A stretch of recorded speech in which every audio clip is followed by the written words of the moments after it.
यूं तो भारत साल 1947 में ही आजाद हो गया था, लेकिन भारत का एक राज्य तब भी अंग्रेजों का गुलाम बना हुआ था।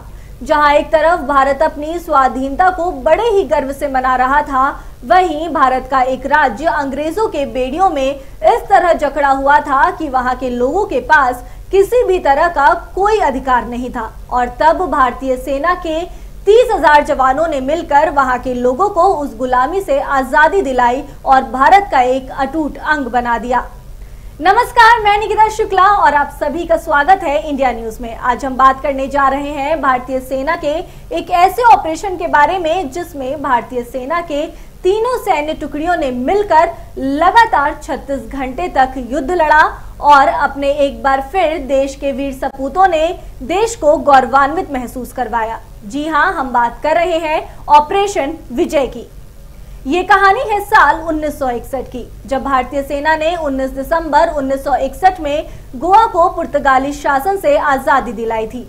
18 दिसंबर 1961 को ऑपरेशन विजय के तहत भारतीय सेना की तीनों टुकड़ियों यानी कि जल, थल और नभ ने गोवा में प्रवेश कर 451 साल की गुलामी से गोवा को आजादी दिलाई थी।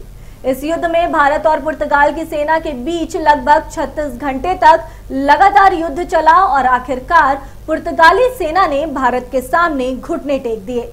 भारत के प्रयास का ही परिणाम था कि गोवा को 30 मई 1987 को राज्य का दर्जा मिला। यही वजह है कि हर साल 19 दिसंबर को गोवा में मुक्ति दिवस के रूप में आजादी का जश्न मनाया जाता है।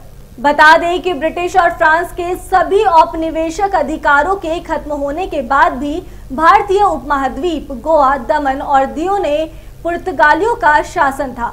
भारत सरकार की बार बार बातचीत की मांग को पुर्तगाली ठुकरा दे रहे थे, जिसके बाद भारत सरकार ने ऑपरेशन विजय के तहत सेना की छोटी टुकड़ी भेजी, जिसमें कुल 30,000 जवान शामिल थे। 18 दिसंबर 1961 के दिन ऑपरेशन विजय की कार्रवाई की गई। भारतीय सैनिकों की टुकड़ी ने गोवा के बॉर्डर में प्रवेश किया। 36 घंटे से भी ज्यादा वक्त तक जमीनी, समुद्री और हवाई हमले हुए। इसके बाद जनरल मैनुअल एंटोनियो वास्लो ए सिल्वा ने बिना किसी शर्त के भारतीय सेना के समक्ष 19 दिसंबर को आत्मसमर्पण किया। दरअसल भारत के लिए गोवा को आजादी दिलाने के पीछे एक खास वजह थी। गोवा पश्चिमी भारत में बसा एक छोटा सा राज्य है। अपने छोटे आकार के बावजूद यह बड़ा ट्रेड सेंटर था और मर्चेंट्स, ट्रेडर्स को आकर्षित करता था। प्राइम लोकेशन की वजह से गोवा की तरफ मौर्य, सातवाहन और भोज राजवंश भी आकर्षित हुए थे।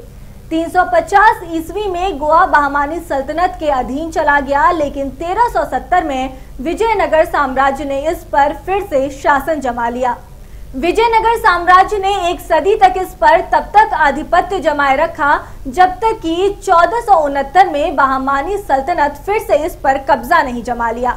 अंत में आपको बताते चलें कि भारत के आजाद होने के करीब 14.5 साल बाद गोवा आजाद हुआ था और भारतीय सेना के बलिदान और श्रम के साथ साथ इसके पीछे स्वतंत्रता की मशाल जलाने वाले डॉक्टर राम मनोहर लोहिया थे। अगर आपको हमारा ये वीडियो पसंद आया हो तो चैनल को लाइक, शेयर और सब्सक्राइब करना मत भूलिएगा। तब तक के लिए धन्यवाद।